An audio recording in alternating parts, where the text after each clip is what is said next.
Let's continue the conversation by bringing in the founder and president of the Center for Security Policy, Frank Gaffney.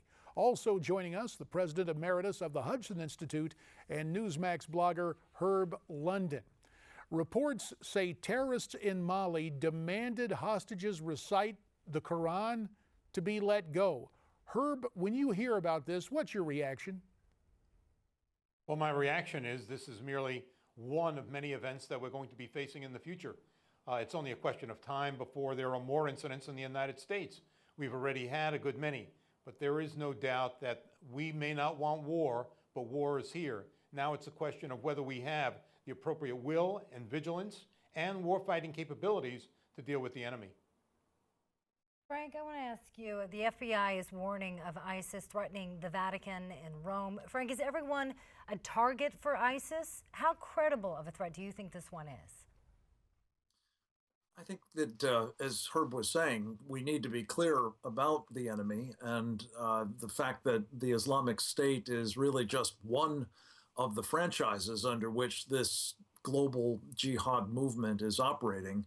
They do, I think, seek the submission of Rome. They've said so in the past, but it's really just as part of the larger effort to force the entire non-Muslim world, and for that matter, parts of the Muslim world that aren't currently subscribing to this program of Sharia, as its adherents call it, a totalitarian, very repressive program indeed. And the thing that's most worrying to me is that under the doctrine of Sharia, which the Islamic State, Al-Qaeda, the Taliban, Boko Haram, Al-Shabaab, the Al-Nusra Front, the Muslim Brotherhood all subscribe to, as well as, by the way, the Shiites of Iran and Hezbollah and so on. They have their differences, but they all have this in common. They believe that when they see the infidel actually doing what they want, namely submitting, they must redouble their efforts to make the infidels feel subdued. So I think, frankly, especially the way the president has responded to date, we're likely to see a lot more of this terrorism and jihad around the world, including quite probably here. And so, gentlemen, you both are pointing to a clear and present danger here for the United States. As we have about a minute and a half left in this portion of our conversation, let me ask this. We understand the latest reports tell us that ISIS is determined to produce chemical weapons for attacks both in Europe and here. Frank, from a position of preparedness, how concerned should we be about a chemical attack? I think quite concerned. This is a technology that is readily available to the Islamic State. They certainly have the money to buy whatever capabilities or skills or technology that is required, and it's not that hard to come by, and it could be quite lethal, particularly in sort of closely confined target sets. Herb London, let me ask you, we heard Frank talk about having real concerns about the president's mindset. In 30 seconds, your take on the president and his response or lack of response to what's going on. The president is engaged in both a psychological and a real retreat from world affairs. This is a form of withdrawal on every stage. What the president is suggesting is that the intervention of the United States does not have positive outcomes. And so he's not willing to deploy forces in an appropriate manner anywhere. When we fight a war, it's a partial war. He does not understand that the war with ISIS is indeed a total war. Gentlemen, let's leave it right there for now. We'll bring you back following the break. Miranda Khan, we thank you for your time, and we will have you back later in this broadcast. We'll be back after this.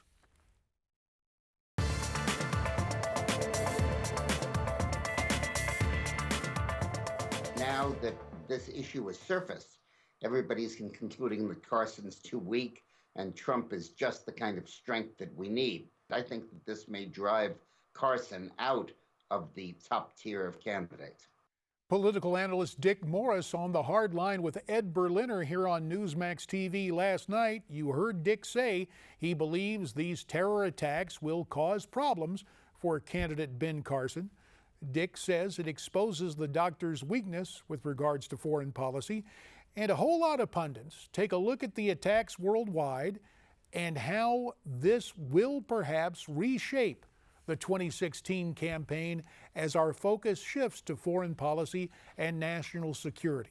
Let's bring back our panel. Again, the founder and president of the Center for Security Policy, Frank Gaffney, Skyping in from Washington, D.C., and from Newsmax, New York, the president emeritus of the Hudson Institute and Newsmax blogger, Herb London.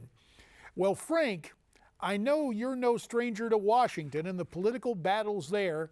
Your take on the analysis that Dick Morris offers with regards to Dr. Ben Carson. Do you agree? Well, look, let me just first say I think it's a very positive thing that the election will now, I hope and expect, have to focus on national security and foreign policy issues. They are going to be absolutely paramount in terms of their importance to the security, the safety, the interests, the economic well-being of the American people over the next 4 years. So it's appropriate that it be something front and center in this campaign.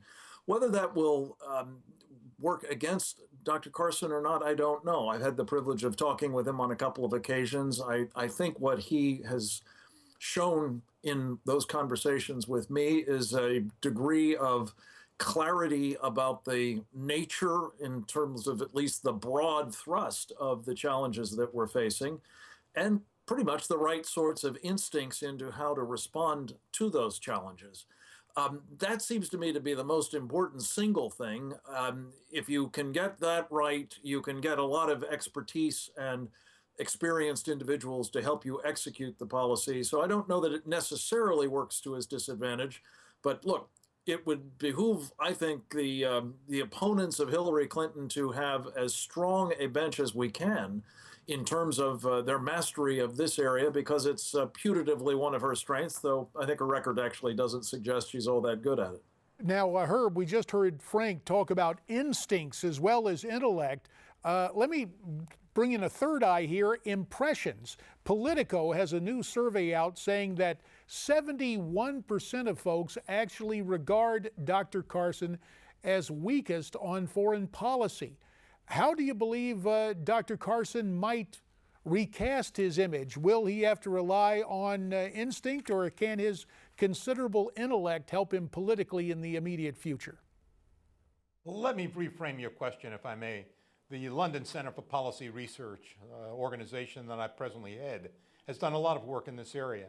And what we have found is that most Americans in the past think of bread and butter issues as their salary and increased wages and jobs. This is understandable. The character of a political campaign in the United States is changing today. I don't normally quote Trotsky, but Trotsky once said, "You may not want war, but war wants you." The war is now here. It's in Chattanooga. It's in the streets of Paris. It's in the marathon at Boston. It is in Texas, Fort Hood, Texas. So that we now find ourselves at war. We may not want it. Most Americans obviously do not like the idea of engaging in another war, but the war is here and we have to defend ourselves. We need someone who can provide leadership.